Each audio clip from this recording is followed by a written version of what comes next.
প্রিয় দর্শক, আমন্ত্রণ জানাচ্ছি নিউজ আওয়ার এক্সট্রা অনুষ্ঠানে। আমাদের আজকের এই অনুষ্ঠানের শিরোনাম সাংবাদিকতা, ভুল স্বীকারের মহত্ব। নিশ্চয়ই দর্শক আপনারা বুঝতে পাচ্ছেন আমরা কোন বিষয়টি নিয়ে কথা বলবো। গত 3 ফেব্রুয়ারি আমাদের এই অনুষ্ঠানে ডেইলি স্টার সম্পাদক মাহফুজ আনাম তার সাংবাদিকতা জীবনের বা এডিটর জীবনের একটি বড় ভুল স্বীকার করেছেন এবং অকপটে তিনি স্বীকার করেছেন তার সেই ভুলের কথা। সেই ভুল সাংবাদিকতার ভুল স্বীকারকে কেন্দ্র করে এখন গোটা বাংলাদেশে আলোচনার ঝড় উঠেছে। গতকাল সংসদে এটি নিয়ে আলোচনা হয়েছে। আমাদের সেই সব আলোচনার পরিপ্রেক্ষিতেই আজকের এই আয়োজন। আমরা যাদেরকে পেয়েছি সাংবাদিকতার ভুল স্বীকার নিয়ে মাহফুজ আনামের স্বীকারোক্তির পরিপ্রেক্ষিতে যারা আলোচনায় সরগরম বাংলাদেশে, সেরকম একটি অবস্থায় যারা কথা বলবেন আজকের এই অনুষ্ঠানে, নিউজ টুডে সম্পাদক রিয়াজউদ্দিন আহমেদ আমাদের সঙ্গে আছেন এটিএন বাংলার প্রধান সম্পাদক মঞ্জুরুল হাসান বুলবুল। আমরা পেয়েছি সিনিয়র সাংবাদিক আফসান চৌধুরীকে এবং বাংলা ভিশনের senior news editor Masud Kamal আমাদের সঙ্গে আছেন। আমরা সরাসরি আলোচনায় যাবার আগে একটু সেই দিনের এই টকশোর উল্লেখযোগ্য অংশ নিয়ে করা আমাদের এটি নিউজের একটি প্রতিবেদন দেখব। সেজুল হোসেনের করা রিপোর্টটি দেখে আমরা আলোচনায় ফিরব। নিউজ আওয়ার এক্সট্রা, চলমান পরিস্থিতির উপর এটিএন নিউজের বিশ্লেষণধর্মী অনুষ্ঠান। প্রতিদিন নানা বিষয়ে আলোচনা করেন বিশ্লেষকরা। বুধবারের আয়োজনের বিষয় ছিল গণতন্ত্র ও গণমাধ্যমের মতিগতি। আলোচক ছিলেন ডেইলি স্টার সম্পাদক মাহফুজ আনাম, শিক্ষক ডক্টর মশিউর রহমান, গণজাগরণ মঞ্চের কর্মী মারুফ রসুল ও BDNews24.com-এর head of current affairs Gazi Nasiruddin Ahmed. অনুষ্ঠানের শুরুতেই 25 বছর পূর্তিতে ডেইলি স্টারের তৈরি একটি ভিডিও চিত্র দেখানো হয়। তারপর আলোচনা হয় সংবাদ, সাংবাদিকতা ও ডেইলি স্টারের পাঠকপ্রিয়তা নিয়ে। সবচেয়ে বেশি প্রচারিত পত্রিকা, বেশি সংখ্যক, সুতরাং বেশি সংখ্যক হলে বেশি মানুষ, বেশি ক্ষমতা ইত্যাদি। আমি ডেইলি স্টারকে সেই হিসাবে যদি সংখ্যায় মাপি তাহলে কতটুকু আস্থা আমরা পেয়েছি? আমাদের যতটা না বলতে পারেন যে প্রচার সংখ্যা, তার তুলনামূলকভাবে আমাদের আস্থা, আমাদের প্রতি আস্থা, আমাদেরকে সিরিয়াসলি নেওয়ার একটা প্রবণতা আছে। গণমাধ্যমের দায়িত্বশীলতা, নির্বাচিত সরকারের ভূমিকা নিয়ে কথা বলছিলেন মাহফুজ আনাম। যখনই ত্রুটি তুলে ধরি তখনই নানা ধরনের প্রশ্ন, এটার উদ্দেশ্য কি, কার পক্ষ হয়ে কাজ করছো। যখন আমি চান্স পাই সেটা বলি যে আমি একজন সাংবাদিককে বলতে চাই he or she is a social doctor. প্রসঙ্গটি ধীরে ধীরে প্রবেশ করে 1/11-এর সেই দিনগুলোতে ডেইলি স্টার সহ কিছু গণমাধ্যমের ভূমিকা নিয়ে। বড় ডাক্তার হলে মাঝে মাঝে সার্জন হয়ে যেতে হয়। সোজা সাপটা ধরেন -2, যেটা মানে -2 আমরা আসলে ডেইলি স্টার আর প্রথম আলোর মাধ্যমে অনেক বেশি একেবারেই অসত্য। শুরুতে বিষয়টি অস্বীকার করেন মাহফুজ আনাম। বিকজ এই কথাটা আমি শুনেছি, I want to vigorously protest.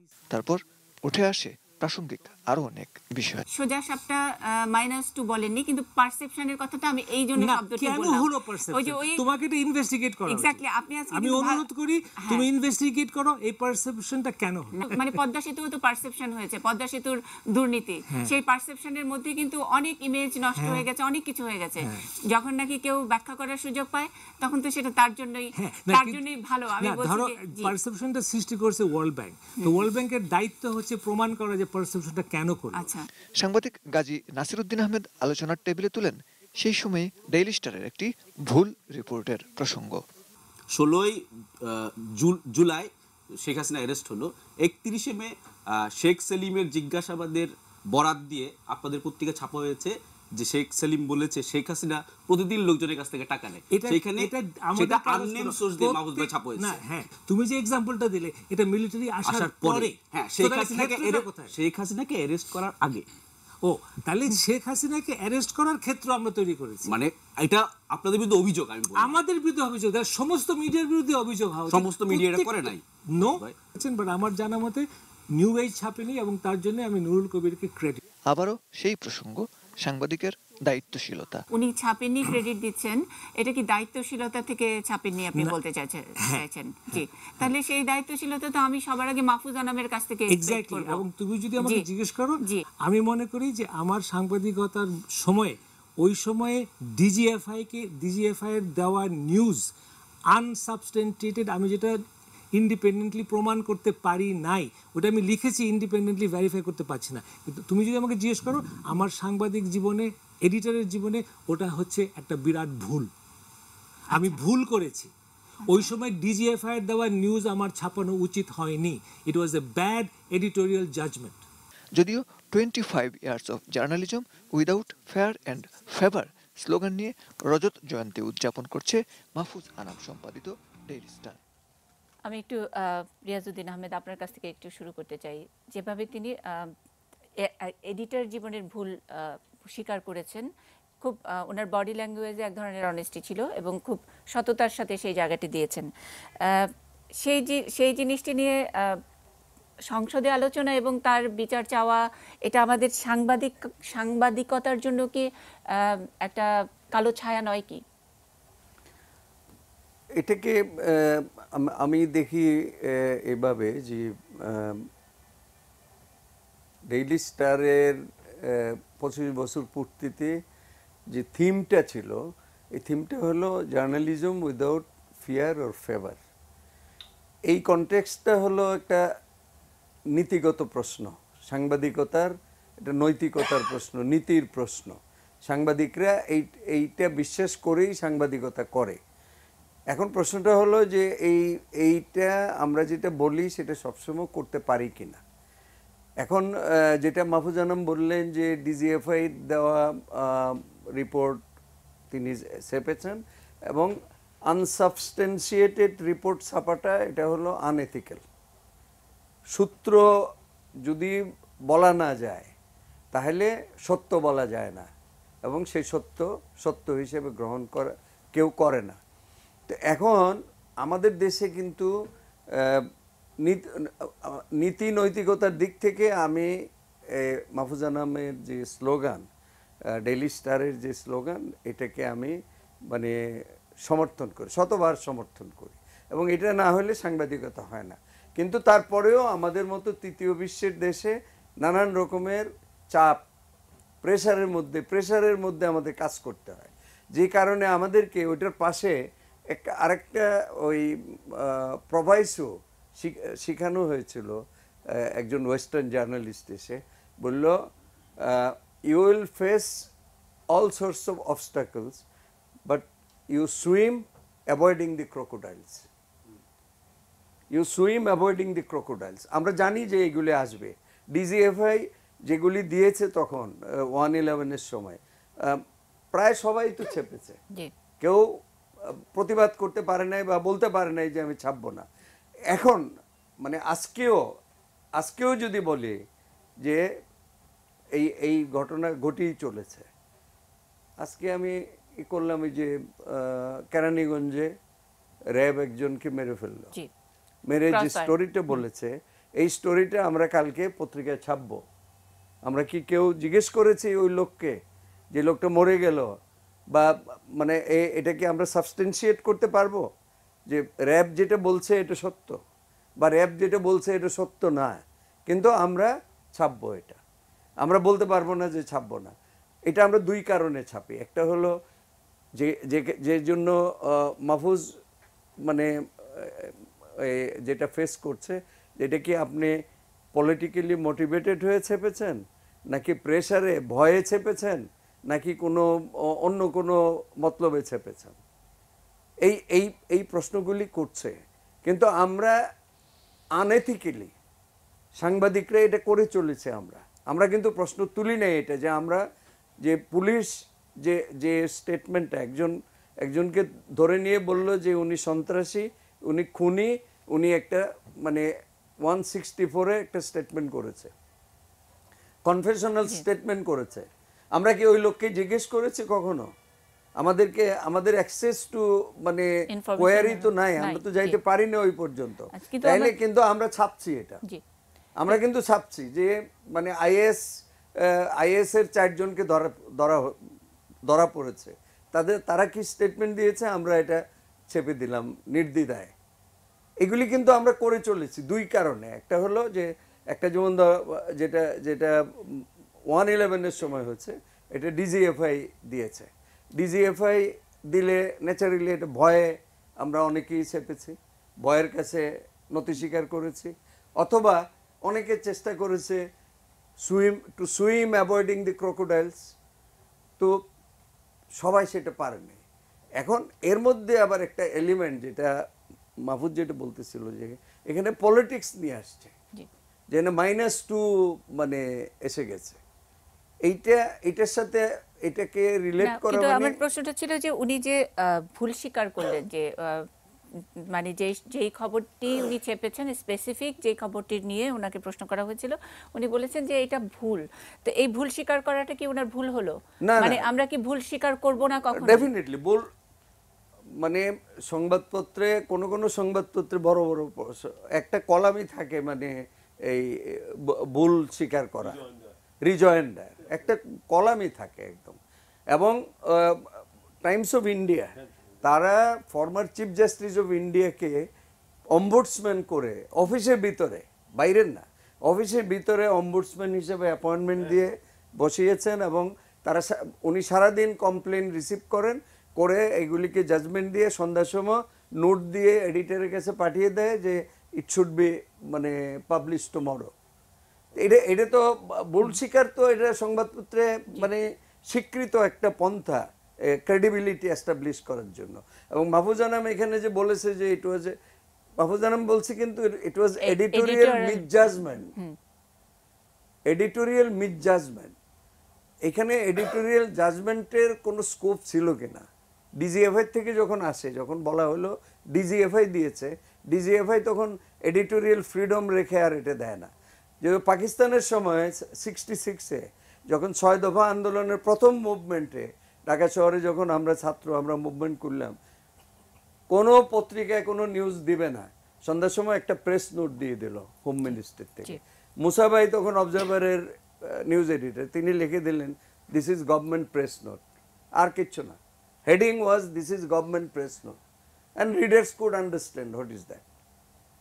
Pressure was there, ছাপতে পারবে না। এখানেও ছিল, ডিজিএফআই দেওয়ার পরে তো এডিটোরিয়াল জাজমেন্টের স্কোপ খুব কম থাকে, যারা করতে পারে তারা সাহসী। সেই সাহস আমাদের দেশে কতজন দেখাতে পারে, সেটা সেই সময় উনি আসলে ওনার ওই টক শোতে আরেকজন সম্পাদকের প্রশংসা করেছেন, ওনার নাম উল্লেখ করে বলেছেন যে উনি পেরেছেন কিন্তু আমরা পারিনি। এবং এত বছর পরে, মানে 7 বছর পরে, ওই ঘটনার 7 বছর পরে মাহফুজ আনামের এই স্বীকারোক্তির পরেও নানা রকমের আলোচনা হচ্ছে, এবং আজকেও বিভিন্ন জায়গায় আলোচনা, আফসান ভাই একটু আগে একটা টেলিভিশনে আলোচনা করছেন, বলছেন যে 7 বছর পরে কেন একজন সম্পাদকই করছেন, প্রধানমন্ত্রীর তথ্য উপদেষ্টা তিনি বলছিলেন, তাহলে কোনো বছর পরেই কেউ কোনো ভুল স্বীকার করবে না? আমার যেটা মনে হয়, মাহফুজ ভাইয়ের অনুষ্ঠানটা দেখেছেন, খুব রিল্যাক্স ছিলেন, সহজভাবে কথা বলেছেন। আমি লিখেছি এবং যেটা আরো একটা পত্রিকাতে উঠেছে, সেটা হলো যে ওই সময় আমি, এবং এটা নীতিগতভাবে যে অবস্থানটা নিই, যে সাংবাদিকের রাজনৈতিক কোনো দায়িত্ব নাই। সাংবাদিক যখনই রাজনীতির সঙ্গে জড়িয়ে পড়ে তখন তার যে ভাবনা চিন্তা সেটা প্রভাবিত হয়ে পড়ে। এটা মাহফুজ ভাইরা স্বীকার করুক আর নাই করুক, এটাই হচ্ছে মানুষের মধ্যে ধারণা, এবং তারা এটা করেছেন যে রাজনীতিতে তারা সক্রিয় ছিলেন। তার মানে এই নাই ডিজিএফআইয়ের জিনিস ছাপাতে হবে, এটা কিন্তু চাপ মাহফুজ ভাইরা সামলাতে পারতো কি পারতো না আমি জানি না, কিন্তু নুরুল কবির ছাপেনি। তো নুরুল কবিরের পত্রিকা অনেক ছোট, নুরুল কবির অনেক চাপ সহ্য করতেন। তারা যদি এই চাপটা সহ্য করতে পারতেন তাহলে তারা অনেক বড় মহৎ হতেন। কিন্তু আমার মনে হয় যে কারণে হয়নি, হয়তো তারা ভেবেছেন, এবং যেটা পরের লেখাতে দেখাচ্ছে, যে তারা হাসিনা এবং খালেদার রাজনীতির প্রতি অত্যন্ত বীতশ্রদ্ধ হয়ে গিয়েছিলেন। এবং এরা কেবলমাত্র যে মাহফুজ ভাইরা করেছিল তা না, আপনি রিফর্ম গ্রুপ ছিল, বিভিন্ন মানুষ করেছিল। অতএব ওই সময়টাতে যেটা বোঝা গেছে, রাজনীতির সাথে মানুষের অনেকেরই এটা মিল হচ্ছিল না। কিন্তু আমি মনে করি অথবা রাজনৈতিক আকাঙ্ক্ষা তৈরি হয়েছিল, আমি মনে করি সাংবাদিকদের ক্ষেত্রে, আমি মনে করি সাংবাদিক এবং বিচারক এই দুজনদের ক্ষেত্রে সবচেয়ে বেশি প্রযোজ্য। সেটা হচ্ছে যে আমি কোনো অবস্থান যদি নিই, সে অবস্থানটা হবে যে আমি আমার সাংবাদিকতার মাধ্যমে আমি আমার অবস্থানটা জানাবো। আমি ছাপাবো না, আমি এইটা নেব না, আমি এটার পক্ষে যাব না, যেটা বাংলাদেশের সকল ক্ষেত্রে হয়ে থাকবে, যেটা রিয়াজ ভাই যে কথাটা বললেন এখনই হচ্ছে। আপনি মনে করেন র্যাবের কথাটা আমার আমি ধন্যবাদ জানাই ওনাকে, র্যাব থেকে যখন আসে সবাই তো কোনো কিছু না বলে সেটা ছাপিয়ে দেয়। আমরা ধরে নিচ্ছি র্যাবের কথা, সবাই জানে যে র্যাব এক্সট্রা জুডিশিয়াল কিলিংয়ের সঙ্গে জড়িত, আমরা কিচ্ছু বলি না, আমরা এটা ছাপিয়ে দিই। অতএব গোটা সংবাদপত্র জগতে আমাদের যে কি অবস্থা আছে সেটা কিন্তু আমরা ভাবি না, আমরা দেখি না। এবং মাহফুজ ভাই যে ট্রেডিশন, এই ট্রেডিশনটা দীর্ঘদিনের ট্রেডিশন, আমরা কথা বলতে না পারার ট্রেডিশন, সেলফ সেন্সরশিপের ট্রেডিশন। আমার মনে হয় তিনি একটা সময় সেলফ সেন্সরশিপের ভিকটিম হয়ে গেছেন।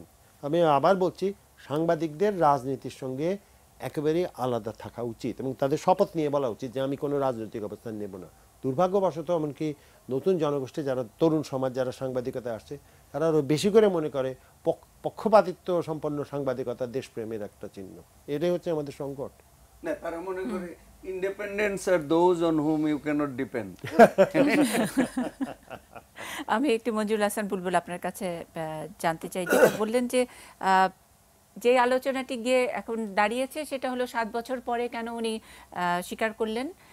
মাহফুজ আনাম ক্যাটেগরিক্যালি বলেছেন যে শুধু ডেইলি স্টার নয়, অন্য প্রায় সকল পত্রিকায় চেপেছে বা সকল টেলিভিশনই ওগুলোকে প্রচার করতে হয়েছে, কিন্তু ঘুরে ফিরে মাহফুজ আনামের এই স্বীকারোক্তির কারণে দায়টা তার উপরে যাচ্ছে। আপনি কি মনে করছেন যে প্রভাবের কারণে, মানে সার্কুলেশন যাই হোক না কেন এক ধরনের প্রভাব করার একটা টেন্ডেন্সি বা রাজনীতির প্রতি একটু আগ্রহী, যেটা বলেছেন আফসান চৌধুরী, সেই সবের কারণেই কি তার উপরে, মানে যেটা সাংবাদিকতার জন্য আমাদের একটা গুড এক্সাম্পল হতে পারত, সেটা এখন ঘুরে ফিরে একটা অন্যদিকে টার্ন নিচ্ছে? আলোচনার কালকে সংসদের আলোচনাটাও যদি আমরা একটু লক্ষ্য করি, আপনি সেটা মনে করছেন কিনা? আমি আলোচনাটাকে 2 ভাগে ভাগ করতে চাই। মানে মাহফুজ আনামের এই সিদ্ধান্তের মধ্যে রাজনীতি কতটা ছিল বা এখন রাজনীতি কতটা আমরা বিষয়টাকে রাজনীতির মধ্যে টানছি, এটি একটি বিষয়। আরেকটি হলো একটা একাডেমিক বিষয়। এখন রাজনীতিকরা তাদের মতো করে, যদি মাহফুজ আনাম রাষ্ট্রদ্রোহী হয়ে থাকে তাহলে 111-এর পরে অনেক সময় গড়িয়েছে, তাহলে এর আগেই রাষ্ট্রদ্রোহী মামলা তার এগেনস্টে হওয়া উচিত ছিল। এবং শুধুমাত্র মাহফুজ আনাম কেন, অন্য আরো অনেকের বিরুদ্ধে হওয়া উচিত ছিল। শুধু মানে সম্পাদক কেন, যারা এই ডিজিএফআইতে বসে এই নিউজগুলি বিভিন্ন কাগজে দিলেন, তারা কোথায় আছেন? তারা তো সেনাবাহিনীতে ছিলেন অথবা আছেন, তাদের অবস্থান কোথায়? তারা কি পুরস্কৃত হয়েছেন, তিরস্কৃত হয়েছেন অথবা গ্রেপ্তার করেছেন? একটু যোগ করি যে নিউজটা যারা তৈরি করলেন, মানে একটা হলো যে নিউজটা তৈরি করে পৌঁছে দেওয়া, ডিজিএফআই এর পৌঁছে দেওয়া খবর আপনি ছাপলেন বা আমি ছাপলাম, আরেকটা হলো নিউজটা যে তৈরি করলেন তারা তো এখন রাজনীতিতে বহাল, এবং কালকে সংসদেও আমরা দেখেছি। মন্নির সাহা 111 খুব বেশি দূরের কথা না, আপনি সক্রিয়ভাবে রিপোর্টিং করতেন তখন, আমরা একসঙ্গে কাজ করতাম, তার সাদা কালো সব অভিজ্ঞতা আমাদের মনের মধ্যে খুব পরিষ্কারভাবে অবস্থান করছে, কারণ আমরা জানি যে 111 কি হয়েছিল। 2টি ছোট্ট উদাহরণ দেয়। একটি উদাহরণ হলো যে আপনি খেয়াল থাকবার কথা মুন্নি, যে 111-এর আগে দিয়ে যখন দেশে নির্বাচনী একটা পরিস্থিতি সৃষ্টি হলো, তখন বিএনপি নেতারা আমাদের কাছে আসলেন, এসে বললেন যে আপনারা শুধুমাত্র আওয়ামী লীগের লোকজনদের নিয়ে টকশো করেন, আপনারা নিরপেক্ষ কিছু লোক নেন, আমাদের কিছু লোক নেন। আমরা বললাম যে আপনাদের তালিকা দেন, কাদের নিলে পরে আপনাদের মনে হয় যে একটা ব্যালেন্স হচ্ছে। এবং বিএনপির জনাব আব্দুল মান্নান ভূঁইয়ার নেতৃত্বে সেই টিম আমাদেরকে একটা তালিকা দিলেন। তার 3 সপ্তাহ পরে যখন 111 হয়ে গেল, তখন ডিজিএফআই লোকজন আসলো, এসে বলে আপনারা শুধুমাত্র আওয়ামী লীগ এবং বিএনপির লোক নেন, আপনারা নিরপেক্ষ কিছু লোক নেন যারা বাংলাদেশের পক্ষে, আওয়ামী লীগের পক্ষে না, বিএনপির পক্ষে না। তারা একটা তালিকা দিলেন। সেই তালিকার মধ্যে কিছুদিন আগে বিএনপি যে তালিকা দিল, সেই তালিকার বিশ্ববিদ্যালয়ের শিক্ষক আছেন, সেনা অবসরপ্রাপ্ত সেনা কর্মকর্তা আছেন, সেই নিরপেক্ষ অবসরপ্রাপ্ত সেনা কর্মকর্তারা পরে রাষ্ট্রীয় দায়িত্ব পেলেন। তো কাজেই বাংলাদেশটা তো এইভাবেই চলেছে 111-এর সময়। আমি আরেকটি উদাহরণ দিই, আমি আপনাদের হয়তো অনেকের মনে থাকবে না, কারণ আমি যেহেতু এগুলি নিয়ে কাজ করি, যে এই যে যখন ডিজিএফআই-এর এই তালিকা সংবাদগুলি বিভিন্ন পত্রপত্রিকায় ছাপা হতে লাগলো, এটি নিয়ে কিন্তু তখনও আলোচনা হয়েছে, হয়তো প্রকাশ্যে আলোচনা হয়নি, কিন্তু সাংবাদিকদের মধ্যে অস্বস্তি ছিল যে এটি কী, কোত্থেকে আসছে, এরকম আলোচনা হয়েছে। তখন বাংলাদেশের খুব প্রতাপশালী এক সম্পাদক, যিনি টেলিভিশনে কথা বলেন, তার সম্পাদিত এক পত্রিকায় ছোট্ট একটি খবর ছাপা হয়েছিল। সেই খবরটি কি, যে সেনা গোয়েন্দা দপ্তর থেকে কিছু তথ্য চুরি হয়ে গেছে, এবং সেই তথ্যগুলি এখন বিভিন্ন পত্রপত্রিকায় প্রকাশিত হচ্ছে। এর কোনো ফলো আপ নাই। সেই সম্পাদক এখনও জীবিত, সেই পত্রিকা এখনও চলে, এবং তারাও এই সব কিছু সমালোচনা করেন। কাজে হয়তো মাহফুজ জানাম 7 বছর পরে নিজের ভুল স্বীকার করেছে, আরও 7 বছর হয়তো আমি এই নামগুলি নিয়ে কথা বলতে পারবো। তো কাজেই এখানে জনাব রিয়াজউদ্দিন আহমেদ এবং আফসান ভাই যে কথাটি বলেছেন, বাংলাদেশ কিন্তু ট্র্যাডিশনালি এই যে partial free country, freedom forum নামে একটা আন্তর্জাতিক সংস্থা আছে, তারা প্রতি বছর ওয়ার্ল্ড প্রেস ফ্রিডমের একটা ম্যাপ বের করে। সেই ম্যাপের মধ্যে দীর্ঘকাল ধরে বাংলাদেশের অবস্থান হচ্ছে পার্শিয়াল ফ্রি কান্ট্রি। এটা শুধুমাত্র আওয়ামী লীগের আমল বা বিএনপি আমল দীর্ঘদিন থেকে বাংলাদেশে অসম্ভবভাবে আমরা সেন্সরশিপ মোকাবেলা করেছি।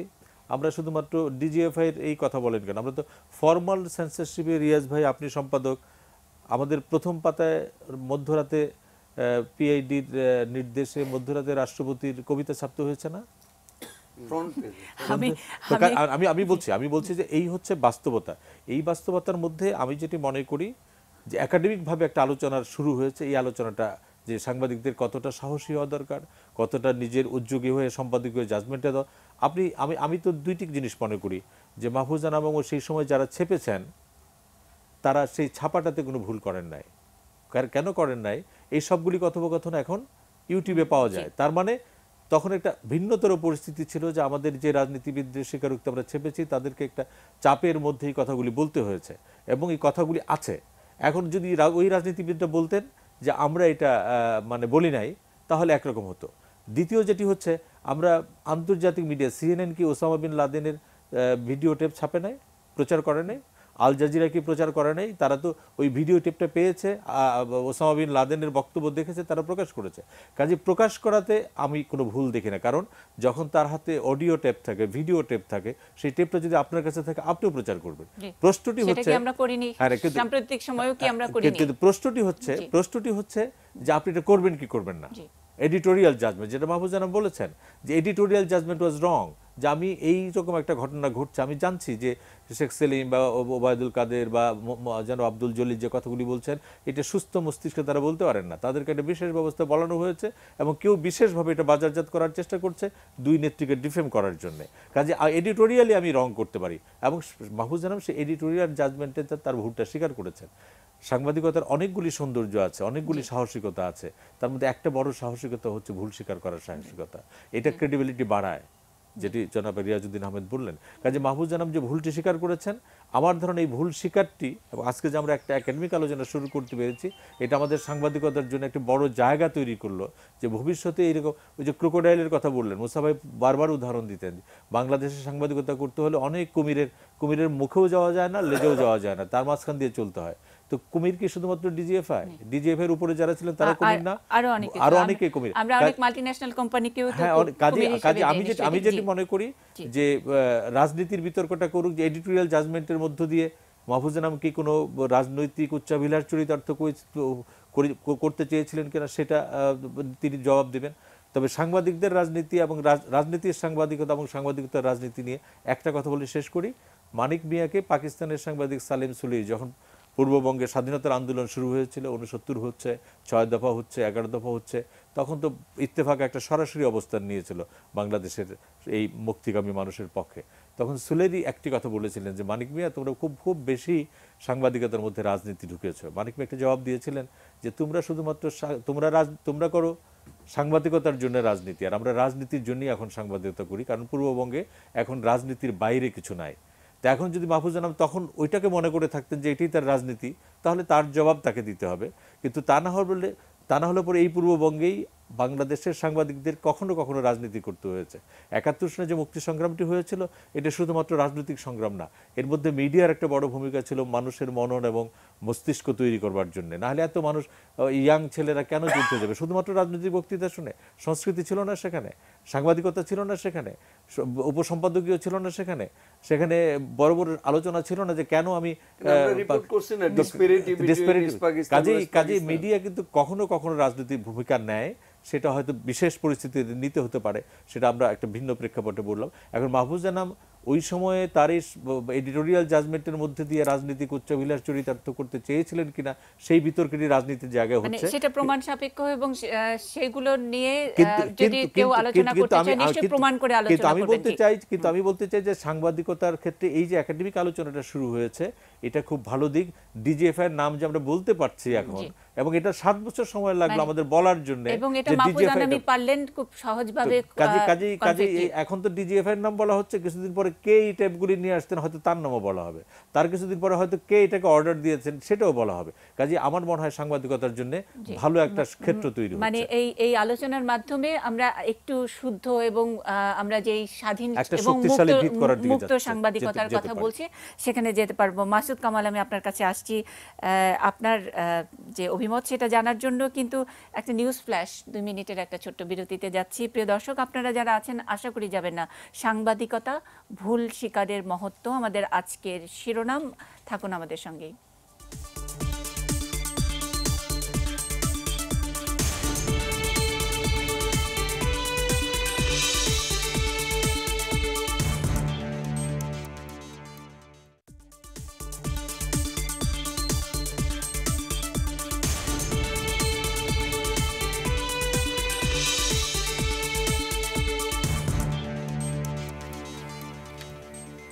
সাংবাদিকতা, ভুল স্বীকারের মহত্ব আমাদের আজকে নিউজ আওয়ার এক্সট্রার শিরোনাম। সঙ্গে আছেন মঞ্জুরুল হাসান বুলবুল, সাংবাদিক, আছেন রিয়াজউদ্দিন আহমেদ, নিউজ টুডে সম্পাদক, আফসান চৌধুরী সিনিয়র সাংবাদিক আমাদের সঙ্গে আছেন, এবং মাসুদ কামাল।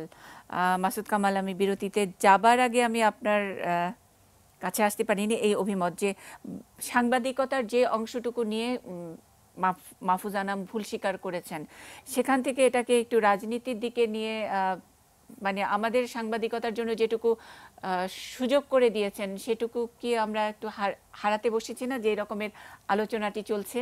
এবং আপনি এটাও জানেন, আপনি নিজেও গত কয়েকদিন ধরে জিনিসটি একটু ফলো করছেন, অনেক সিনিয়র মানুষদেরকে সাংবাদিকতার প্রশ্নেও আমরা এটার জন্য কথা বলার জন্য পাচ্ছি না। আপনার কাছে কি মনে হচ্ছে? দেখেন, একটা জিনিস কি আমার কাছে যেটা মনে হয়েছে, মাহফুজ আনাম তো বাংলাদেশের একমাত্র সম্পাদক নন। জি, অনেক সম্পাদক আছেন, কিন্তু প্রিন্ট মিডিয়ার সম্পাদক আছেন, ইলেকট্রনিক মিডিয়ার সম্পাদকের দায়িত্ব পালন করার মতো ব্যক্তিত্ব আছেন, আমাদের এখানেও আছেন, অনেকে কিন্তু আছেন। আমার কাছে, আমি মাহফুজ আনাম ভাইকে অবশ্যই অভিনন্দন জানাবো যে উনি সেই সাহসটা দেখিয়েছেন, যে কথাটা অনেকেই অনেক দিন ধরে বলেননি, উনি সেটা বলার মতো সাহস দেখিয়েছেন। মানে সব মিলে মনে হয় কি যে অনেকগুলি শৃগালের মধ্যে একজন মধ্যে বাঘ দাঁড়িয়েছে। বাঘটা আহত বাঘ হতে পারে, বাঘটা হয়তো দু একটা খুন খারাপি করেছে, তাও হতে পারে, কিন্তু সে কিন্তু বাঘের মতো দাঁড়িয়ে বলেছে, এবং সে ডিজিএফআই সে ভাসুরের নামটা সে উচ্চারণ করেছে, এবং উনি উচ্চারণ করেছেন বলে আজকে অনেকের উচ্চারণ করার একটা সুযোগ তৈরি হয়েছে। তাহলে কিন্তু এটা হতো না। আজকে এখানে রিয়াজ ভাই কিন্তু কিছু কথা বলেছেন, উনি র্যাবের নাম বলেছেন। র্যাব কি, এই চাপ কি, এই একই অনুভূতি কি আমাদের প্রতিদিন পোহাতে হচ্ছে না? আমাদের উপজেলা সম্পাদক যারা আছেন ওনারা কি আমাদের বলছেন না, এটা তুমি বলো না, এটা করো না, এটা লিখো না? আমরা কি সেটা প্রতিদিন শুনে আসছি না? আসছি। কিন্তু একটা জিনিস কি জানেন, যে কোনো ঘটনাকে যখন আমরা বিচার করব, আমরা ভুলে যাই যে এই ঘটনাটা কখন ঘটেছিল। ঘটনাকে সেই সময়ের আলোকে, সময়ের প্রেক্ষিতে বিচার করাটা ভালো। 1/11-এর সময় কি কেবলমাত্র এই শেখ হাসিনার বিষয়ে কিছু হয়েছে, মামলা হয়েছে, আর কারোর ব্যাপারে কোনো রিপোর্ট হয়নি? খালেদা জিয়াকে নিয়ে রিপোর্ট হয়নি? হয়েছে। কিন্তু এখন আজকে শেখ হাসিনার গভর্নমেন্ট ক্ষমতা আছে, তার দল ক্ষমতা আছে। আজকে যদি খালেদা জিয়ার দল ক্ষমতা থাকতো তাহলে কিন্তু আমরা অন্য একটা দৃশ্য দেখতাম, অন্য একটা আলোচনা হতো, তখন মাহফুজ আনামকে কিন্তু অন্য একটা প্রশ্ন করা হতো। তো এখন সময়ের প্রেক্ষিতে যদি আপনি বিচার করেন তাহলে কিন্তু অনেক কিছু ক্লিয়ার হয়ে যাবে, যে কে কতটা সাহসী, কে কতটা নীতিনিষ্ঠ, কে কতটা সাংবাদিকতাকে তুলে ধরতে চায়, অনেক কিছু ক্লিয়ার হয়ে যেত। কিন্তু সেটা সেখানে করা হয়নি। আজকে সংসদের নিয়ে আলোচনা হচ্ছে, সংসদে কারা আলোচনা করতেছেন? সংসদে যে লোকগুলো আলোচনা করতেছেন সেই লোকগুলির ভিডিও টেপ কি আমরা ইউটিউবে দেখি না? আমরা দেখতেছি। ওনারা তো বলেছেন, ওনারা কি পরে কখনো এই বিষয়গুলো জবাব দিয়ে করেছেন? মানে সেটার জন্য কি ভুলে গিয়েছেন? সেটার জন্য কি কখনো একবারও বলেছেন যে আমাদের চাপের মুখে এই সব কথা বলতে হয়েছে? ভুল স্বীকার করেছেন। আমরা কি শেখ সেলিমের ভিডিও দেখছি না? আমি কি ওবায়দুল কাদেরের ভিডিও দেখিনি? আমি কি জলিল সাহেবের ভিডিও দেখিনি? ওনারা ওখানে কি বলেছেন, কেন বলেছেন? ওনাদের দেখে কি ক্লান্ত মনে হয়েছে? ওনারা কি ভঙ্গিতে বলেছেন? ছবি তো দেখেছি ভাই, ছবি তো কথা বলে, তাই না? হ্যাঁ, ওই সময় মাহফুজ আনামের পক্ষে সেই ছবিগুলো পাওয়া যেত না। এবং ভেরি ইন্টারেস্টিং, দেখেন আপনি, আমরা এখন কিন্তু ইউটিউবে ভিডিও পাই, কোনগুলি পাচ্ছি? আওয়ামী লীগের লোকদের ভিডিওগুলি পাচ্ছি। কিন্তু ওই সময় তো বিএনপির অনেকে নিয়ে তারা দিয়েছে, তাদের ভিডিও কিন্তু পাচ্ছি না। আর তাছাড়া এই ভিডিওগুলো কে ফাঁস করলো? যারা ইন্টারভিউগুলো নিয়েছে, যারা করে, তারাই তো ফাঁস করেছে। তারা কোথায়? তাদেরকে আলোচনায় আনা হচ্ছে না কেন? তো এগুলি দেখার দায়িত্ব কাদের? এই দেখার দায়িত্ব কিন্তু গভর্নমেন্টের দায়িত্ব। আজকে যে কথাটা মাহফুজা নাম বলেছেন, সেই জিনিসটা আমি আশা করব যে আমাদের অন্য অন্য সম্পাদক যারা আছেন ওনারাও বলবেন, ওনারা বলে একটা আওয়াজ তুলবেন যে এরকম আমাদের হয়েছে। এরকম আমি একটা ছোট্ট ঘটনা বলি আপনাকে, এখন একটা কিছুদিন আগের ঘটনা, এই ধরনের আপনার মাস 2 আগের ঘটনা। চট্টগ্রামে একটা মসজিদে বোমা ফাটলো। তো ওই দিন আমি অফিসে ছিলাম। আমাদের টিকারে যাচ্ছে, বোমা ফাটছে, সঙ্গে সঙ্গে ফোন আসেনি, এটা টিকার দেওয়া যাবে না। এসেছে তো, আমাদের টিকাটা স্টপ করতে হয়েছে। আমাদের বলতে হয়েছে এই যে আপনাদের সময় টিভিতে দেখেন ওরা চালাচ্ছে নেভিতে, আমরা কি বলেছি, আমাদের কিন্তু বলতে পারিনি আমরা এটা প্রচার করবো, কারণ আমাদের লোক ওখানে আছে, তখনও আছে আমার লোক ওখানে। 2-1টা টিভিতে ওইটা লাইভ করেছে ঘটনার পরে। আমাদের ওদের অজুহাত দিতে হয়েছে, এই 71 চালাচ্ছে, সময় চালাচ্ছে, আমরা কোনো চালাবো না। তো বলতে তো হয়েছে, আচ্ছা ঠিক আছে না, তারপর আমরা বন্ধ করে দিলাম। আপনি একটা নিউজকে বন্ধ করে দিলেন, নিউজটা বন্ধ করে দিলেন, পরের দিন কি পত্রিকাগুলোতে আসেনি?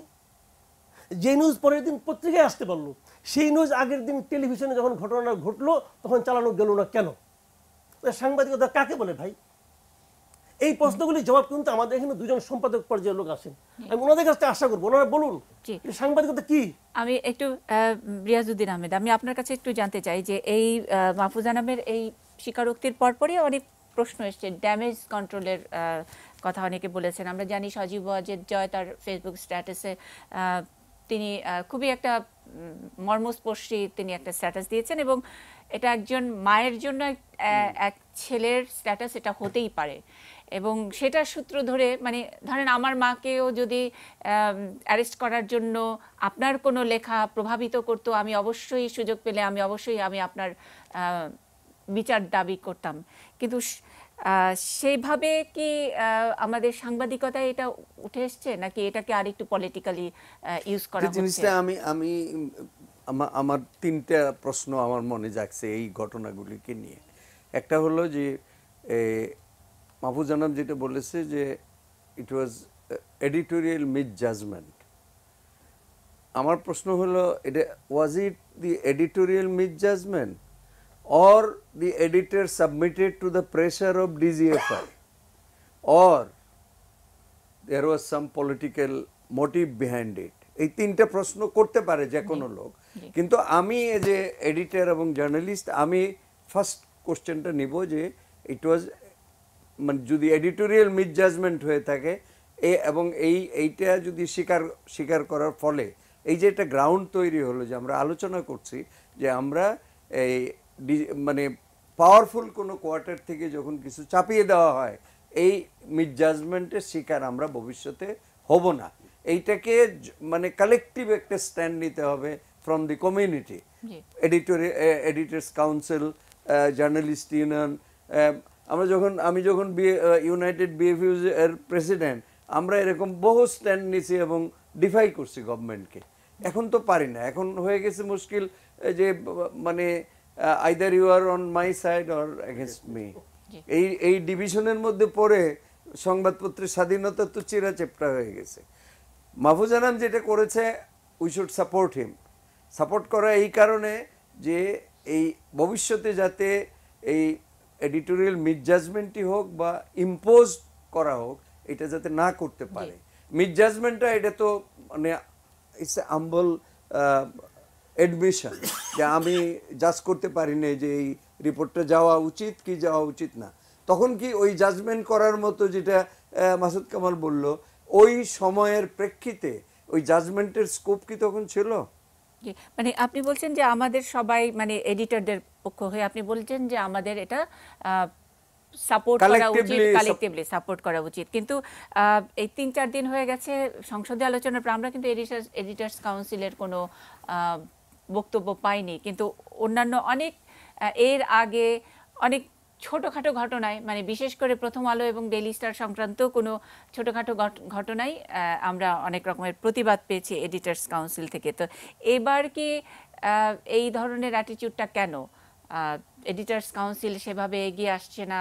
এমন হতে পারে এডিটর্স কাউন্সিলের সেক্রেটারি হলো মাহফুজা নাম নিজেই, আর যেহেতু মাহফুজা নাম নিজেই এখানে ভিকটিম বলেন বা হিরো বলেন, ভিলেন বলেন, যাই বলেন, এখন মাহফুজের পক্ষে তো অন হিজ ওন এই ইনিশিয়েটিভটা নেওয়া একটা ডিফিকাল্ট।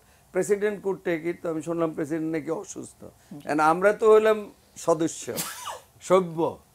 সভ্যদের পক্ষে তো মানে অন আওয়ার ওন আগায় যাইতে পারে না।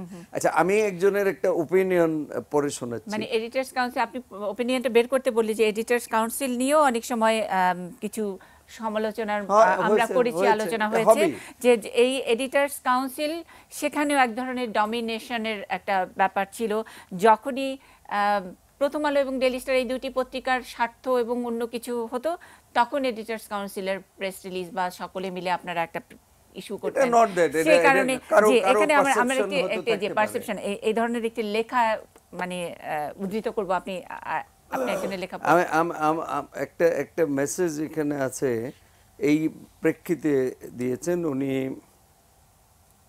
আমি একটু পড়ে শোনাই এটা।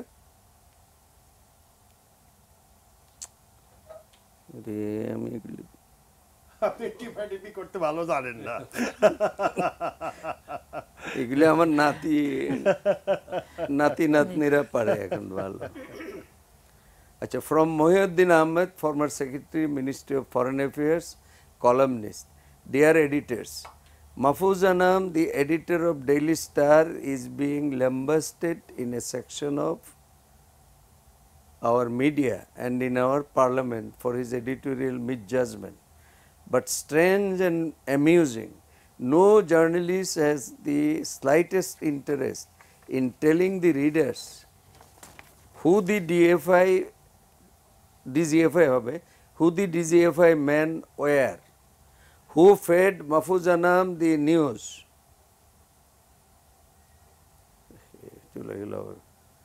who fed Mahfouz Anam the news. Mahfouz Anam has the moral courage to confess his failure, but lacks it to expose those DGFI operatives of 2007. তারপর বলছে, one great lesson from this event: do not believe all that in media, even if it is in Daily Star. Most of our media are not serving public interest. এটা হলো মহিউদ্দিন ভাইয়ের। আচ্ছা, মহিউদ্দিন ভাইয়ের এই মন্তব্য নিয়ে আমরা কথা বলবো। একটা ছোট বিরতির সময় হলো, বিরতি নিয়ে আসছি, আবারও ফিরবো এই আলোচনায়।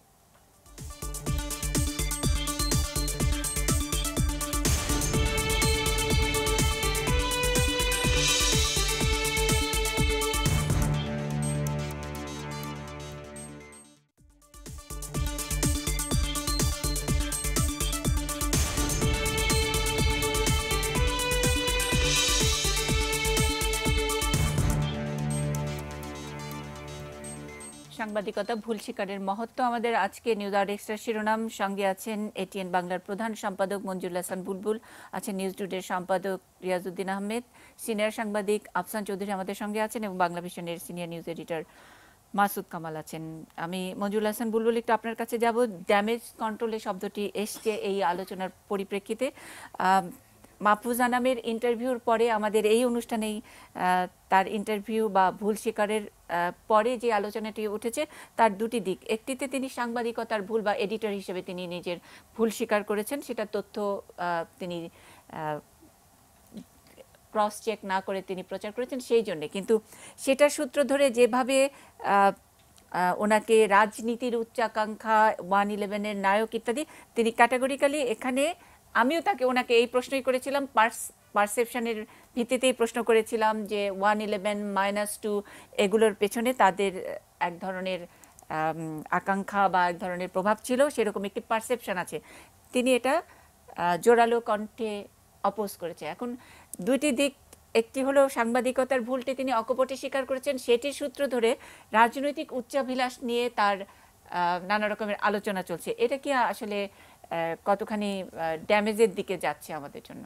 একটি হচ্ছে কি, পারসেপশন তো তৈরি হয়, পারসেপশন তো কোনো ডিফাইন্ড বিষয় না। পারসেপশন ধরেন আপনি এমনি খুব ভালো কথা বলেন, কিন্তু আপনি যখন বডি ল্যাঙ্গুয়েজে একটা অন্যরকম দেখে তখন পারসেপশন তৈরি হয় মুন্নি সাহা খুব অ্যারোগ্যান্ট। এটা পারসেপশন। হয়তো মন্ত্রী সাহেবের সঙ্গে যারা মিশে তারা হয়তো এটা বিশ্বাসই করবে না যে এটা মন্ত্রী সাহেব অ্যারোগেন্ট হতে পারে। ধরেন 111-এর আগের পলিটিক্যাল সিচুয়েশন যেটা মাসুদ বললেন, যে সেই সময়কার সিচুয়েশনটা দেখেন, তখন যেটি আফসান ভাইও বললেন যে পত্রিকাগতভাবে ডেইলি স্টার এবং প্রথম আলো কতগুলি এই ইনিশিয়েটিভসের সঙ্গে ইনভলভ হয়েছিল। কি বলে মানে ভালো নির্বাচন করা, সিপিডির মতো অর্গানাইজেশন কত উদ্যোগ হিসেবে খুব ভালো।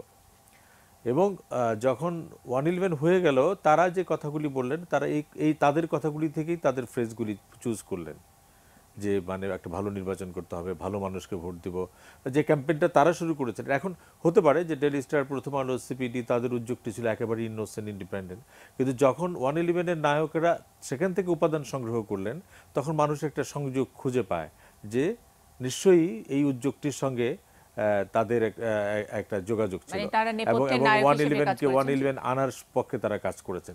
কিন্তু এইটাও তো ধরেন আমি মনে করি যে একটা অনুসন্ধানী সাংবাদিকতার বিষয়, যে আসলেই তারা ইনোসেন্টলি একটা মিডিয়া সোসাইটিতে তো মিডিয়া কখনো কখনো এজেন্ডা সেট করে, তখন সেই এজেন্ডা তারা তৈরি করেছেন যে আমাদের রাজনীতিতে বীতশ্রদ্ধ হয়ে রাজনীতি, এবং এটা বোধহয় খুব সরলীকরণ ছিল তাদের পক্ষে। এটা তাদেরকে দীর্ঘদিন পে করতে হবে, কারণ আলটিমেটলি আমরা রাজনীতিকে সমালোচনা করি, কিন্তু রাজনীতিতে আমাদের ভবিতব্য, রাজনীতিতে আমাদের মূল দিক নির্দেশক।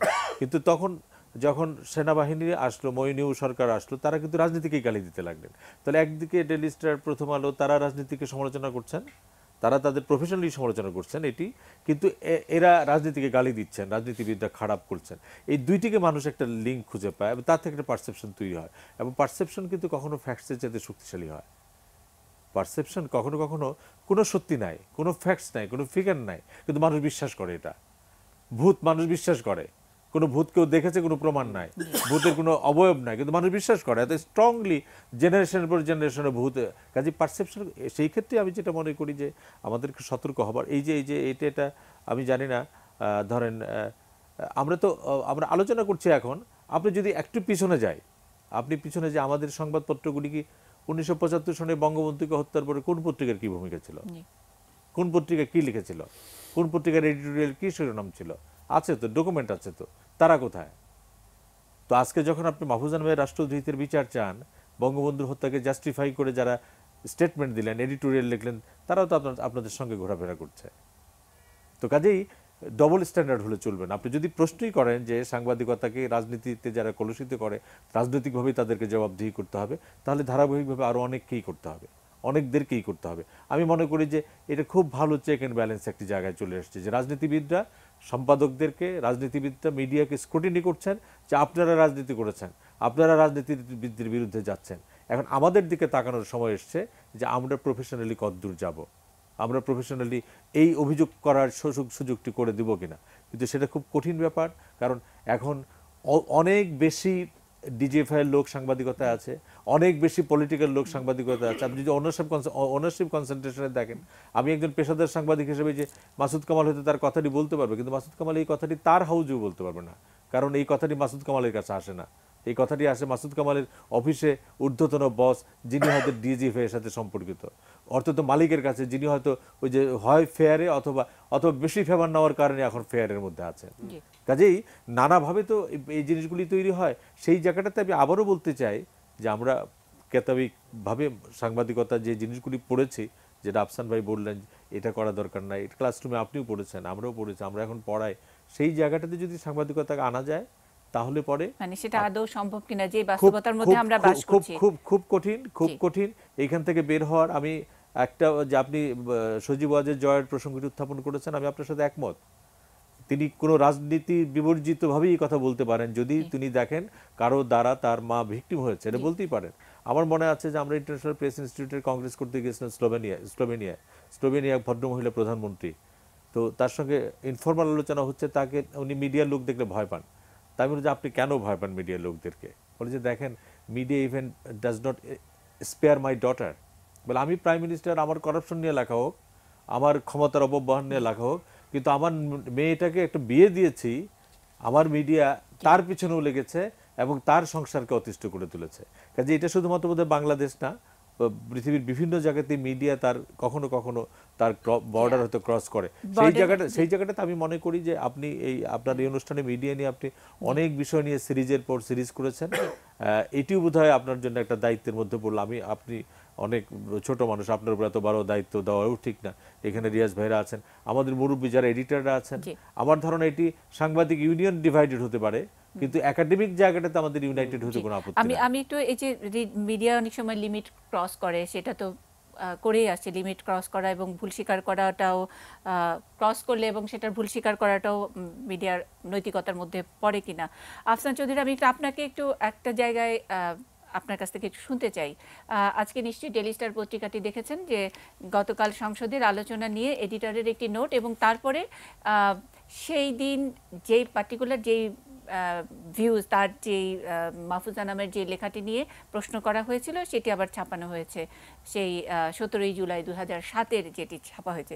সেখানে একটা জায়গায়, যদি আমি বাংলায় সহজ করে বলি, সেখানে মাহফুজা নামের মন্তব্য প্রতিবেদনের মধ্যে আছে যে এই দুই নেত্রী বা হাসিনা খালেদা আমাদের ঠিকভাবে রাজনীতি করছেন না, জনগণের বিশ্বাসের সঙ্গে প্রতারণা করছেন।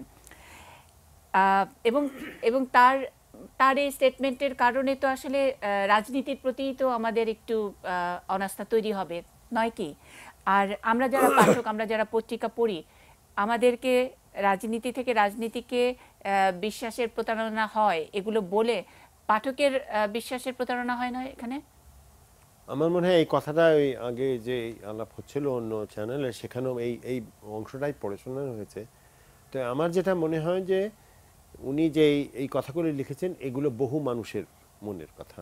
তারা মনে করেন যে প্রধান দুইটি দল জনগণের সঙ্গে, জনগণের কাছে যেটা তাদের প্রাপ্তি সেটা তাদের কাছ থেকে পায়নি।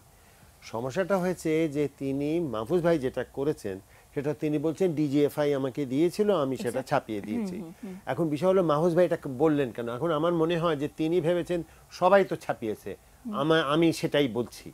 আমাদের দেখা উচিত সেই সময় কারা কারা ছাপিয়েছে। তিনি বলছেন, নুরুল কবিরের কথা বলেছেন, আমাকে সেদিন ইকবাল সোবহান চৌধুরী বললেন তিনিও নাকি ছাপাননি। তো তাহলে বাকিরা ছাপিয়েছে, তাহলে ধরে নিলাম বাংলাদেশের যত পত্রিকা ছিল সবাই ছাপিয়েছে। মাহফুজ ভাইকে ধন্যবাদ জানানো উচিত, যিনি সাহস করে কথাটা বলেছেন। তিনি হয়তো এই কথাটা বলার ফলে কতটা এত যে ইম্প্যাক্ট হবে সেটাও হয়তো তিনি ভাবেননি, এবং তার বডি ল্যাঙ্গুয়েজ থেকে যেটা মনে হচ্ছে তিনি বেশ হালকাভাবে এই কথাগুলো বলছিলেন। আমার কাছে বুলবুলের কথাটা এবং রিয়াজ ভাইয়ের কথাটা খুব বেশি করে মনে হচ্ছে এই যে আমাদের এই সুযোগটা নেওয়া দরকার। আমাদের এই সুযোগটা নেওয়া দরকার, যাতে আমরা চাই না যে অন্যরা এসে আমাদেরকে বলুক এই খবর ছাপাতে হবে, এই খবর ছাপাতে হবে। আমরা চাই না যে কেউ এসে আমাদের বলুক যে কিভাবে সংবাদপত্র করতে হবে। আর আমি মনে করি যে সাংবাদিকরা যখনই রাজনীতি করতে যায় তখন তাদের বায়াস চলে আসে, যার প্রতি হোক, 1, 2, 3 যতগুলো দলই হোক। বাংলাদেশে যে 3টা দলই ক্ষমতায় আসে, আওয়ামী লীগ আসে, বিএনপি আসে, সেনাবাহিনী আসে, ওই 3টা দলের প্রতি মানুষের কোনো না কোনো বায়াস থাকে। বায়াস মুক্ত হতে গেলে তো আমাদের চর্চা তো করতে হবে। সেই চর্চার সুযোগটা আমি বলবো যে আমাদের একটু পজিটিভ দিক দেখতে গেলে মাহফুজ ভাইয়ের এটাকে আমাদের ব্যবহার করা উচিত। ট্রেড ইউনিয়ন হয় না হয়, আমি তো কোনো ট্রেড ইউনিয়নের সদস্য না, কিন্তু এই সুযোগে যদি আমরা এটা স্থাপন করতে পারি যে আমাদের গণমাধ্যমে যারা করবেন, সম্পাদকরা কি করবেন, সম্পাদকদেরও তো নীতিমালা থাকতে হবে। ইউনিয়ন, ট্রেড ইউনিয়ন, সম্পাদক কাউন্সিল কি করে না, শুধু যারা কর্মী তারা কি মনে করে সম্পাদকদের কি করা উচিত, যারা কি মনে করে যারা কর্মী তাদের কি মনে, যারা কলাম লেখে তাদের কি লেখা উচিত, এইগুলো যদি করতে পারি, প্রচার করা যায়, তাহলে অন্তত মানুষও জানবে যে কোন নিরিখে মানুষ এগুলো দেখবে। তা না হয় যেটা হবে যে মাহফুজ ভাই এখন মাহফুজ ভাইয়ের উপর দিয়ে চলবে, আর যারা পার্লামেন্টে মাহফুজ ভাইকে বলছে তাদের প্রত্যেকের বিরুদ্ধে একই অভিযোগ আনা যেতে পারে। এটা তাদের যে খুব সম্মান বাড়ছে। আমার যেটা মনে হয়, যেহেতু সজীব ওয়াজেদ জয় তিনি তার মার কথা, আমি এটাও লিখছি, তার মার কথা বলেছে, সেটাকে তাকে নেতাকে খুশি করার খুব প্রবণতা বাংলাদেশে আছে, তারা এটাই করার চেষ্টা করছেন। এই অবস্থাতে সাংবাদিকদের উপরেই দায়িত্বটা বেশি পড়ে। আমাদেরকে বলতে হবে যে আমরা সাংবাদিক, আমরা এই নিয়মগুলো মেনে, এই নীতিগুলো মেনে সাংবাদিকতা করব, তাহলে আমরা এখান থেকে কিছু অর্জন হবে। তাহলে মাহফুজ ভাই একটু যদি যোগ করেন মাসুদ কামাল, যে আফসান চৌধুরী বললেন যে সাংবাদিকদেরই এই দায়িত্বটা নিতে হবে। আমরা এই ঘটনার পরিপ্রেক্ষিতে কি আমরা ঠিক স্বাধীন বা মুক্ত সাংবাদিকতার পক্ষে, অথবা যে আমরা বললাম যে সাংবাদিকতার ভুল স্বীকার বা নৈতিকতার জায়গায় আমরা সবাই একসাথে কিনা, সেই লক্ষণটা আপনার কাছে কি মনে হচ্ছে? আমরা কি লক্ষণ নাই, একদমই এটা সম্ভব না। এটা সোনার পাথর বাটি আপনি কামনা করছেন। এটা প্র্যাকটিক্যালি মানে গত 4-5 দিনের যদি ফেনোমেনা দেখি আমরা, আমাদের এখানে সাংবাদিকরা এই সমস্ত বড় ধরনের পদক্ষেপ নিতে হলে না একটা মানে আপনার মেরুদণ্ডে একটা জোর লাগে, মাজার একটা জোর লাগে। তা আমাদের মাজা মোটামুটি ভেঙে দেওয়া হয়েছে এই দলীয়করণের মাধ্যমে। সাংবাদিক ইউনিয়ন তো একটা, দুটো দুই ভাগে বসে আছে। তো এটা কোনদিন হবে না। কিন্তু মাসুদ কামাল, আমি একটু বলি, আমরা ঢালাওভাবে পেশাদার সাংবাদিকদের না বলি, কারণ এই ফেয়ার এবং ফেভার নেওয়ার মূল সিংহভাগটা কিন্তু নিচ্ছেন সংবাদপত্র গণমাধ্যমের মালিকরা। যা আমি শেষ করি, কাজেই আপনি যদি এই টেলিভিশনে কাজ করেন আপনি একরকম লেখেন, এই সাংবাদিকটা যখন বি টেলিভিশনে যায় তখন আরেক রকম লেখেন। তার মানেটা কি? তার মানেটা হচ্ছে যে এক একটি স্পেস আপনাকে ভিন্নভাবে তৈরি করছে।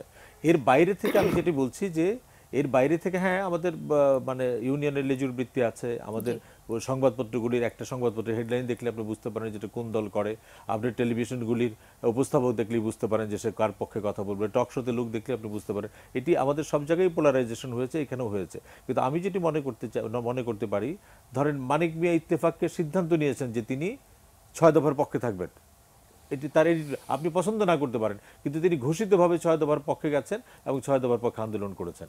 আপনি 52 সনে সংবাদের ভূমিকা ছিল একরকম, পরবর্তীকালে সংবাদের ভূমিকা পরিবর্তিত হয়েছে। কাজে ওই জায়গাটাতে যদি আপনি চেঞ্জ করতে পারেন, মালিকের জায়গাটাতে, যে একজন সাংবাদিককে তার মালিকের লাভ লোকসানের জন্য মূল্য দিতে হবে না, এটি যদি এনশিওর করতে পারেন তাহলে আমি মনে করি 50% হবে। দ্বিতীয় হচ্ছে আমাদের এডিটোরিয়াল ইনস্টিটিউশন ভেঙে গেছে। মাহফুজ ভাই তো মিস জাজমেন্টের কথা বলেছেন, আপনি কয়টা পত্রিকা আপনি প্রফেশনাল এডিটর পাবেন? আপনি কাজে এই জায়গাগুলি যদি কারেকশন না করে, আমাদের কাজ করার অনেকগুলি জায়গা আছে, কিন্তু ঢালাওভাবে যারা মানে পেশাদার সাংবাদিকদের উপরে যদি আপনি পেশাদার সম্পাদক কয়জন আছে? হাতে গোনা, আর বাকিরা সাথে মালিক সম্পাদক। তারা বিজ্ঞাপনের জন্য একটা মাল্টিন্যাশনাল কোম্পানির 1 কোটি টাকার বিজ্ঞাপনের মানে করতে পারেন। আপনি যে কথাটা বলেছেন সেটা সত্য, আমি অসত্য বলছি না, কিন্তু এটা হলো অন্য একটা সত্য। আমি যে সত্যটাকে বলছি এই সত্যের সঙ্গে আপনার সত্যের কোনো মানে বিরোধ নাই, ওটা আরেকটা সত্য। আপনি এই সত্যটা বলে এবং আমার সত্যটাকে আরো আপনি কঠিন করে দিলেন। কঠিন করে দিলেন কিভাবে? আমি এতক্ষণ বলেছিলাম যে আমাদের সাংবাদিকদের মধ্যে কোনো ঐক্য নাই। আপনি যখন ফাইট করবেন, ফাইট করতে গেলে আপনি কার সঙ্গে ফাইট করবেন? এতক্ষণ আমি বলছিলাম এই যে উপরের থেকে চাপিয়ে দেওয়া বিষয়ের উপর ফাইট করা। আপনি ফাইটের আরেকটা ক্ষেত্র বের করলেন যে মালিকের সঙ্গে ফাইট করতে হবে। তার মানে আমি যে ঐক্যটা কামনা করছি তার চেয়েও বৃহত্তর ঐক্যর দরকার। তো ঐক্যটা তো ভেঙে দিয়েছেন, ঐক্যটা কিন্তু আপনাদের হাতেই ভাঙা পড়েছে। আমরা জুনিয়র মানুষ, আমরা চেয়ে চেয়ে দেখেছি যে কিভাবে বুলবুল ভাই এবং রিয়াজ ভাই ঐক্যটাকে ভেঙে দেয়, এটা কিন্তু আমরা দেখেছি। সে আলোচনায় আমি যাচ্ছি না, আমি আলোচনা যাচ্ছি যে জিনিসটা, আমি মূল পয়েন্টটা আসি যে জিনিসটা হলো কি ব্রেকে যাব। আচ্ছা পয়েন্টটা বলেন। না আমি ওই একটু পারসেপশনটা আমি কথা বলছিলাম যে ওই যে মানে কতগুলো জিনিস আছে। ওই যে ওই দিন আপনার ওই টক শোতে মাহফুজুর রহমান বারবার বলছিলেন যে মুন্নি আপনাকে প্রমাণ করতে হবে পারসেপশনটা কি। তো পারসেপশনে আসলে প্রমাণ হয় না, ঘুষেরও ক্যাশ মেমো হয় না, পারসেপশনেরও প্রমাণ হয় না। ওটা বোঝা যায় যে জিনিসটা বুলবুল ভাই খুব ভালোভাবে ব্যাখ্যা করছেন, কিন্তু যে অ্যাটিটিউড থেকে বোঝা যায় আপনি কি বলতে চাচ্ছেন। এখানে কিন্তু আমি একই কথা বলতে যাচ্ছি যে আজকে যে ঐক্যের কথাটা বলা হচ্ছে, মানে এই সুযোগটা নেওয়া উচিত ছিল, মানে ভালো সাংবাদিকতার এটা কিন্তু আমাদের একটা পারসেপশন যে এই ঐক্য এবং এই প্রতিরোধের ঐক্য এটা আমাদের বর্তমান বাস্তবতায় একেবারেই সোনার পাথর বাটি। মানে এই এটা সম্ভব না। অন্তত বডি ল্যাঙ্গুয়েজ, গত কয়েকদিনের বডি ল্যাঙ্গুয়েজ দেখে বুঝতে পারছেন। 4 দিন আগে 3 দিন আগে বলেছেন, কি রিঅ্যাকশন দেখেছেন আপনি? কোনো রিঅ্যাকশন নাই। এবং আপনি জিজ্ঞাসা করেন একজন সম্পাদক কিন্তু বলবে না যে আমি এটাকে সমর্থন করি না, সবাই বলবে হ্যাঁ মাহফুজুর রহমান তো ঠিক বলেছে, বাট পারসেপশনটা কি? আমি কোনো কথা বলবো না। কেউ ব্যস্ত, কেউ অসুস্থ, কেউ অন্যদিকে ঝামেলায় আছেন, এখন সময় নাই, তোমরা উদ্যোগ নাও, আমি আছি। আর উদ্যোগ মুন্নি নেবে কেন? হ্যাঁ সামনে সম্পাদকে নেক। জি আমি আবার আসছি বিরতিতে। এই আলোচনাটার প্রেক্ষিতে নানা রকমের, আমরা জানি যে সোশ্যাল মিডিয়া নানা রকমের আলোচনা হচ্ছে। কেউ কেউ বলছেন যে একটা প্যান্ডোরা বক্স ওপেন হলো। আর কালকে সংসদে যে আলোচনাটি হলো, যে ডিবেট হলো, সেখানে বারবার বলা হচ্ছে যে মাহফুজ আনামের শাস্তি, তার ইত্যাদি নানান প্রসঙ্গ। আমার দুটি প্রশ্ন, প্যান্ডোরা বক্স আসলে কিসের প্যান্ডোরা বক্স ওপেন হলো? আর শাস্তি আসলে কোন আইনে শাস্তি দিব? ভুল স্বীকারের শাস্তি? আমি বলবো এখানে দুইটা জিনিস। রিয়াজ ভাই আমি একটা ছোট্ট বিরতি নিয়ে আসবো এবং এটা আমরা একটু বিস্তারিত, জি একটা ছোট্ট বিরতির পর নিশ্চয়ই আমরা এই প্রশ্নের উত্তর শুনবো। সাংবাদিকতা, ভুল স্বীকারের মহত্ব, আমাদের আজকে নিউজ আওয়ার এক্সট্রা শিরোনাম।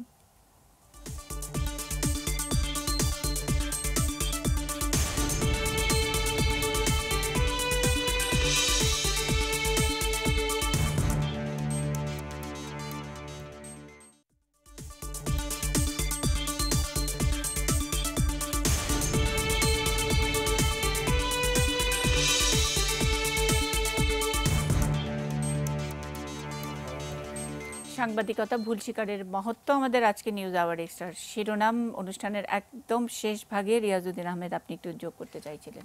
আমি যেটা বলতে চাই যে এই যে মাহফুজা নাম যে ইস্যুটা রেজ করেছে, এটাতে একটা সুযোগ সৃষ্টি হয়েছে আমাদের জিনিসটাকে একটু সেগ্রিগেট করতে হবে। একটা হলো যে সম্পাদকের দায়িত্ব, মানে এডিটোরিয়াল জাজমেন্ট, এই জিনিসটা নিয়ে আমাদের এখানে কোনো একাডেমিক আলোচনাও হয় নাই, বা আমরা সব এডিটররা বসে কিন্তু একটা কনসার্টেড মুভ নিয়ে আমরা কিন্তু একটা ইউনাইটেড স্ট্যান্ডও নেই যে এডিটোরিয়াল জাজমেন্টের ব্যাপারে আমরা কতগুলি ইন্ডিপেন্ডেন্স, ফ্রিডম আমরা চাই, ফ্রিডমের মধ্যে যে আমরা কারো ডিকটেটেড নিউজ নেব না। এই যে ডিজিএফআই কেন আমাকে আমরা কিন্তু মন্ত্রীর সাথে মিটিং করে অনুরোধ করি যে কিছু বলতে হলে আপনারা বলেন, ওরা কেন বলে? কিন্তু ওরা বলে যে আমরাও তো জানি না যে ওরা বলে। এটা তো হলো মানে বাস্তবতা হলো এটা, যে ওরা নিজেরাও জানে না যে এটা বলে। এখন যেটা করা উচিত আমি মনে করি যে মাহফুজ যে সুযোগটা তৈরি করেছে, এইটা এখন কমিউনিটি ইউনাইটেডলি যদি এডিটোরিয়াল ফ্রিডমের জন্য, এডিটোরিয়াল জাজমেন্টের ফ্রিডমের জন্য এবং এই কোনো কিছু চাপিয়ে দেওয়ার বিরুদ্ধে অবস্থান নেওয়ার মতো অবস্থা তৈরি করার জন্য যদি কমিউনিটি এজ এ হোল ঐক্যবদ্ধ একটা স্ট্যান্ড নিতে পারে, তাহলে এটার থেকে আমরা কিছু বেনিফিট নিতে পারবো, না হলে এটা it will be talked out. এবং আরেকটু যদি যোগ করি আপনার সবগুলো পয়েন্টের সঙ্গে, যে মিডিয়ার কাজ আসলে যে খবর বা মুক্ত সাংবাদিকতা সেটাই হওয়া উচিত। যে মিডিয়া এবং পপুলারিটি এবং দাপটের কারণে রাজনীতিক নির্ধারণ করা, লিডার নির্ধারণ করা, আমার ভিউজ চাপিয়ে দেওয়া, এখানে তো আসলে আমাদের দর্শক অথবা পাঠকদের বিশ্বাসও তো আত্মসাৎ করা হয় সেখানে। তো সেই জায়গাটাও তো বোধহয় এক ধরনের আলোচনা হওয়া উচিত। ওই দিন একটা আলোচনায় আমাদেরকে প্রশ্ন করেছিল যে মিডিয়া কেন পলিটিক্স ডিকটেট করে। অবশ্যই মিডিয়া পলিটিক্স ডিকটেট করবে। কোনো মিডিয়া যদি মনে করে যে আমি ডান দিকে যাব, সে ডান দিকের কথা বলবে। কেউ যদি বলে বাম দিকে যাব, বাম দিকের কথা বলবে। এটা মিডিয়া বলতে পারে না। মিডিয়া প্রপাগেট করতে পারে না যে অটোক্রেসির এগেইনস্টে আমি ডেমোক্রেসি চাই। এটা পলিটিক্স হবে। 6 দফা চাই আমি বাংলাদেশের স্বাধীনতা বা অটোনমির জন্য আমি চাই। এইটা পলিটিক্সের চেয়েও বড় জিনিস, পেট্রিয়টিজম। এটা এখন পেট্রিয়টিজম আর পলিটিক্স যদি গোলায় ফেলে, এখন যদি কেউ ক্ষমতায় যাওয়ার জন্য মিডিয়াকে ব্যবহার করে, সেটা ভিন্ন কথা। এখন ধরেন যেটা মাহফুজ আনামকে যে পলিটিক্যালি যে জায়গায় নিয়ে যাওয়া হচ্ছে, এটা যদি নিতে হয় তাহলে এটা প্যান্ডোরাস বক্স ওপেন হবে, এবং there should be an independent inquiry যে কারা কারা এই ইয়ের মধ্যে কোলাবোরেশনের মধ্যে ছিল। এই সিস্টেমটা কিভাবে হলো সেটি অবশ্যই কোলাবোরেশনের মধ্যে কারা কারা ছিল, ইনভেস্টিগেশন এবং প্রমাণ সাপেক্ষে তারপরে এগিয়ে নিতে হবে, সাংবাদিকতার পথ ধরে নয়। আমি একটু বলতে চাই যে মিডিয়া কি পারসেপশন তৈরি, মিডিয়া তো পারসেপশন তৈরি করে। মিডিয়া তো মানুষের, আমরা পারসেপশন শব্দটা, পারসেপশনও না, শুধু ওপিনিয়ন তৈরি করে। মিডিয়া তো মানুষের মননটাকে তৈরি করে। আমি যে কথাটি বড় উদাহরণ দিলাম যে বাংলাদেশের মুক্তিযুদ্ধের সময় এই মিডিয়ার, আপনি মুক্তিযুদ্ধ স্বৈরাচার বিরোধী আন্দোলনের সময় আমরা রিয়াজ ভাইদের নেতৃত্বে আমরা যখন পত্রিকা বন্ধ করে দিলাম, আর পাবলিশ করবো না, যতক্ষণ পর্যন্ত সেন্সরশিপ উইথড্র না করবা আমরা পত্রিকা পাবলিশ করবো না। তো এখন যদি আপনি কেউ বলে, আপনি যখন এই প্রশ্নটা করলেন, এখন এরশাদের পক্ষে কেউ যদি বলে যে মিডিয়ার তো দায়িত্ব এটা না, পত্রিকা বন্ধ করা না করা এটা তো দায়িত্ব না, কাজেই মিডিয়াকে ওইটাই হলো এডিটোরিয়াল জাজমেন্ট। আপনার মানে আজকের শিরোনামটা নিয়ে আমার বক্তব্য আছে যে এটা ভুল স্বীকারের মহত্ব। ভুল স্বীকারের মহত্ব না, ভুল স্বীকারটাই হচ্ছে সাংবাদিকতার পেশাদারিত্ব। আমি ভুল করব, কিন্তু এটাই হলো পেশাদারিত্ব, এটা মহত্ব হওয়ার কোনো বিষয় না। মাহফুজ আনাম এটার মধ্যে দিয়ে মহৎ হয়ে গেছে আমি মনে করি না। আমি ব্যক্তি বলি না, সাংবাদিকতার মহত্ব বলেছি। আমি মনে করতে চাই এটাই সাংবাদিকতার দিক থেকে এটাই পেশাদারিত্ব, যে আপনি মহত্ব দেখান। আমি ভুল করলে ভুলটা আমাকে স্বীকার করতে হবে, কারণ আমার একটা ভুলের কারণের জন্য, যেটি ওই যে সজীব ওয়াজেদ জয় বলেছেন যে আমার ভুলের কারণের জন্য তার মা ভিকটিম হয়েছে। কাজে সজীব ওয়াজেদ তো জয় তো সাধারণ নাগরিক হিসেবে এই প্রশ্ন তুলতেই পারেন। কাজে আমাকে এটা জবাব দিয়ে দিতে হবে যে হ্যাঁ আমি ভুল করেছিলাম, এই ভুলের জন্য আমি ক্ষমা প্রার্থনা করি, দুঃখ প্রকাশ করি। কাজে আমি যেটি বলতে চাই যে মিডিয়ার দায়িত্বটি হচ্ছে ওয়াচ করা, মিডিয়ার দায়িত্বটি হচ্ছে মানে দেখে শুনে তার ওইখানেই আমাদের এক পেশাদার এডিটোরিয়াল, যে আপনি যখন 5টা সংবাদ আপনার কাছে থাকে, আপনি একটা সংবাদ চুজ করেন লিড করার জন্য, that is your editorial judgement. আমি বলতে পারি না মুন্নি, এটা তো ঠিক হয় না, আপনার 3 নম্বরটা ঠিক হওয়া উচিত ছিল। এই ডিবেট সাংবাদিকতায় থাকবেই। আপনি ইত্তেফাকে যেটা লিড করবে, প্রথম আলোতে সেটা লিড নাও করতে পারে। এখন প্রথম আলো লিড করে বলেই আমি যদি প্রথম আলোকে বলি যে প্রথম আলোটা চাপিয়ে দেওয়ার চেষ্টা করা হয়েছে, এটা তাদের প্রতি অন্যায় আচরণ করা হবে। এটাও এক ধরনের মিডিয়াকে ডিকটেট করা হবে আমি মনে করি। কিন্তু মিডিয়াকে তার মতো দিতে হবে, এটা মিডিয়া বেঁচে থাকবে, পাবলিক এটাকে অ্যাকসেপ্ট করে কিনা। মানে সকল ক্ষমতা আসলে জনগণের। একদম শেষ মন্তব্য যদি আমি শেষ মন্তব্য ছোট করে করি। আপনি একটু আগে ডেইলি স্টারের মাহফুজ আনাম সাহেবের যে লেখা আত্মপক্ষ সমর্থনের ব্যাপারটা দেখেন, এটা বারবার কিন্তু একটা কথা উঠতেছে, পারসেপশনের কথাটা। উনি ওই সময় কি করেছেন, ওনারা দুই নেত্রীর উপরে জনগণের যে বীতশ্রদ্ধ ভাব, সেটা তিনি পরিষ্কার। একটু আগে আফসান ভাই কি বললেন, বাংলাদেশে 3টা দল ক্ষমতায় আসছে, আওয়ামী লীগ, বিএনপি আর আর্মি। তারপর আওয়ামী লীগের সমালোচনা করলেন, বিএনপি সমালোচনা করলেন, রইল বাকি কে? পারসেপশনটা কোন দিকে যাচ্ছে? উনি তো আর্মির সমালোচনা করেননি, করেছেন? তখন করেছেন কেউ? করেননি। তাহলে তো উনি তো নিজেই স্বীকার করলেন যে ওই সময় ওনারা একটা পারসেপশন ক্রিয়েট করেছেন। তো বিষয়টা হলো কি, যে কথা আমি বুলবুল ভাই বললেন যে এটা মিডিয়া করতে পারে, উনিও এরকম করতে পারেন, উনিও করেছেন। এখন স্বীকার করতে দ্বিধা কেন, এটা আমি বুঝি না। উনি কিন্তু ওই দিন স্বীকার করেননি, আপনার কাছে প্রমাণ চেয়েছে, প্রমাণ করেন। পারসেপশনের প্রমাণ হয় না রে ভাই, বোঝা যায়। উনি সেই বোঝাটা আজকেও বুঝিয়ে দিয়েছেন। তো এটা তো বেশ সহজ কথা।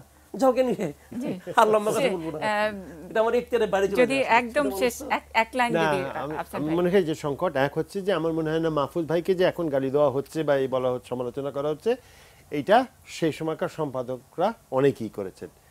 এটা একটা বিষয় মাহফুজ ভাই স্বীকার করেছেন, ধন্যবাদ। এটাকে সুযোগ নেওয়া উচিত। সুযোগ নেওয়া, অনেকেই বলবেন যে সুযোগ নেওয়া সম্ভব নয়। আমি সমাজতত্ত্ব বা ইতিহাসবিদের অবস্থান থেকে বলবো যে আমাদের দেশে যে শ্রেণীগুলো উপরে উঠে এসছে, এটা শ্রেণীর অভ্যন্তরীণ লড়াই। তারা কে ক্ষমতায় থাকবে, কিভাবে ক্ষমতা হবে, তাদের লড়াই। এখন আমার মনে হয় এটা খুব স্বল্প সংখ্যক মানুষের বিষয়, এবং এই স্বল্প সংখ্যক মানুষ হচ্ছে বাংলাদেশকে চালায়, বড় লোক, এবং তাদের সংকটটাই এটা প্রকাশ করে। সাধারণ মানুষ কিন্তু এই সংকটে অংশগ্রহণ করে না, এই সংকটের সুবিধাও পায় না। এই বৈষম্যটা যদি তারা রাজনৈতিক এবং গণমাধ্যমের যে বৈষম্য, এটাকে যদি কমানো যায় ভালো কথা, যদি না কমানো যায় ইতিহাস নিজের গতিতে আগাবে। এক্সেলেন্ট। রাজনীতি এবং গণমাধ্যমের যে বৈষম্য, সেটার কমানোর জন্য এটা বোধহয় একটা যুদ্ধই সময়, এবং এই সময়টার যে তৈরি হয়েছে, যে সুযোগটি তৈরি হয়েছে, সেই সুযোগটি যেন আমরা ভালোভাবে ব্যবহার করি। সকলকে ধন্যবাদ এবং কৃতজ্ঞতা আমাদের অনুষ্ঠানে থাকবার জন্য।